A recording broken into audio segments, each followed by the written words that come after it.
Pada awal-awal pandemi, diperkirakan bahwa bisnis online akan semakin berkembang pesat karena orang beralih dari belanja di mall ke belanja online. Tapi nyatanya, karena pandeminya berkepanjangan, secara umum daya beli masyarakat menurun karena perekonomian melemah. Ini terjadi baik di bisnis offline maupun bisnis online. Nah, di episode kali ini saya akan membahas beberapa tips bagaimana cara meningkatkan omset penjualan untuk teman-teman yang sedang berdagang.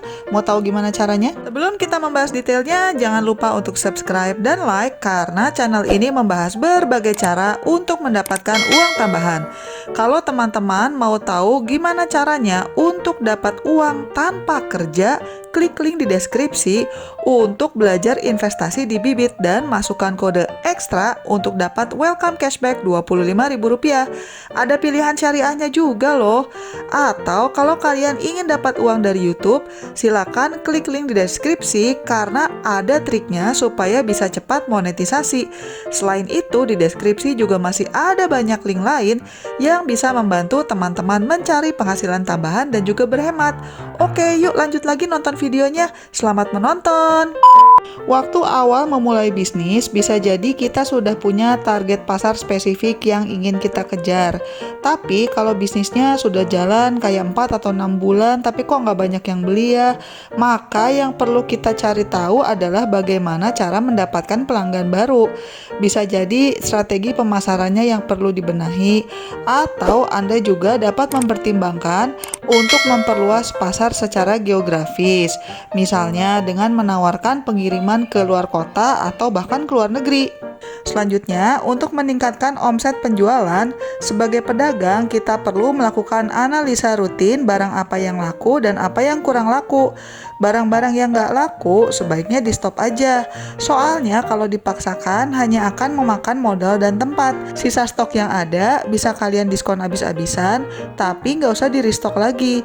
Lebih baik fokus untuk mempromosikan barang-barang yang laku dan mendatangkan barang-barang baru yang masih nyambung dengan barang yang top seller di tempat kita. Atau kalian bisa juga mendatangkan barang-barang yang sudah terbukti laku di toko-toko saingan. Selanjutnya, gunakanlah promosi.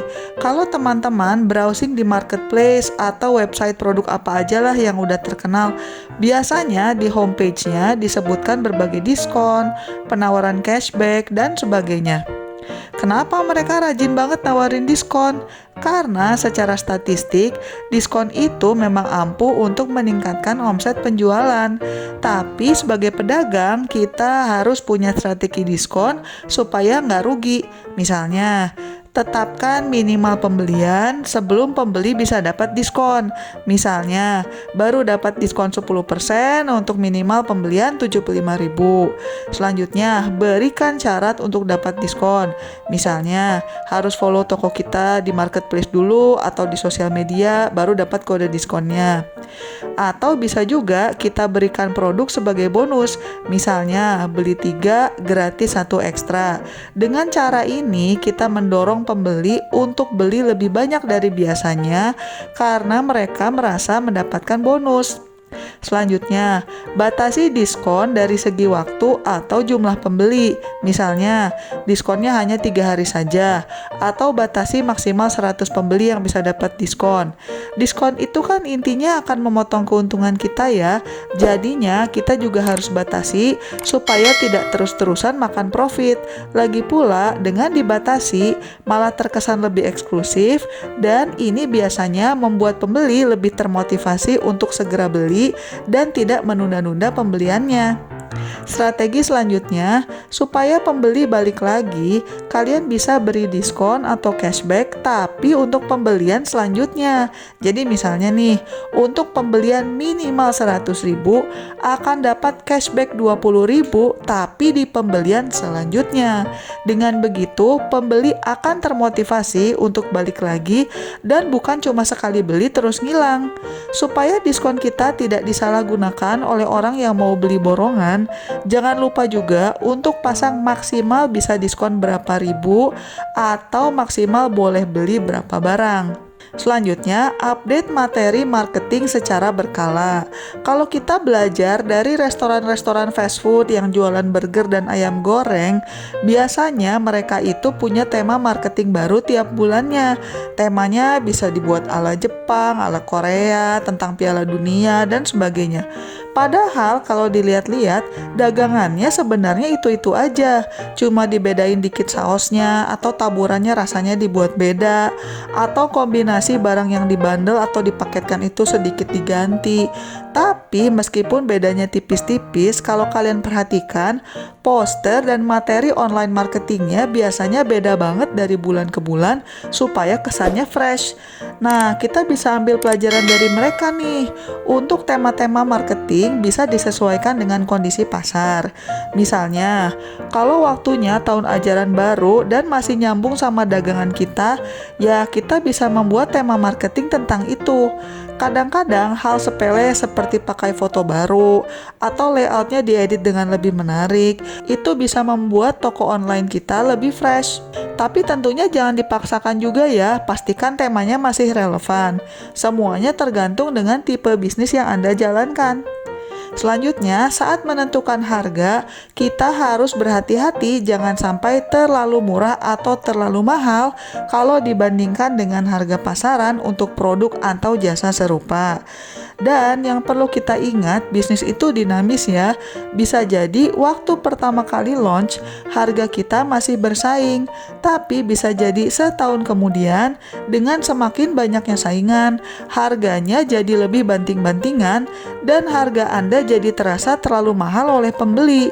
Kalau kita misalnya memang mau jual lebih mahal, saran saya coba dibundle atau dipaket dengan nilai tambah lain. Misalnya, kalau kita jualan kotak makanan, okelah harga kita agak mahal, tapi paket kita ada bonus sumpit atau botol minum dan sebagainya. Selanjutnya, terlepas dari usaha yang Anda lakukan itu offline atau online, pastikan Anda tetap mengoptimalkan pemakaian platform digital. Dengan begitu, calon pelanggan bisa menemukan bisnis Anda dengan lebih mudah. Pastikan juga platform digital dan sosial media bisnisnya itu dikelola dengan baik. Selain posting konten jualan atau promosi, jangan lupa juga untuk berbagi konten-konten informatif yang bermanfaat bagi target pasar Anda. Malah bisa dibilang perbandingannya 80% informatif atau menghibur dan 20% berdagang. Biar yang subscribe atau follow Anda itu nggak enek. Dari sekian banyak yang setia follow Anda, biasanya ada aja sekian persen yang akhirnya beli kalau Anda tetap konsisten. Selanjutnya, untuk meningkatkan omset, jangan lupa juga untuk mereview proses internal kita untuk memastikan bahwa prosesnya sudah efisien. Ini penting terutama kalau bisnis Anda dijalankan oleh tim dan bukan hanya oleh Anda sendiri. Jangan-jangan pembeli cuma sekali beli terus nggak mau balik lagi karena kapok, karena pengirimannya lama. Atau jangan-jangan ketika ada calon pembeli yang tanya-tanya di marketplace atau di sosial media, ternyata dicuekin sama admin toko kita. Coba luangkan waktu untuk browsing-browsing toko online kita sendiri dan juga sosial medianya. Informasinya masih up to date nggak? Linknya jalan semua nggak? Atau linknya ada yang rusak? Dan sebagainya.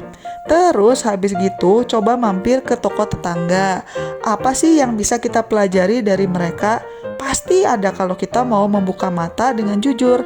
Kemudian kekurangan yang kita temukan itu diperbaiki satu persatu.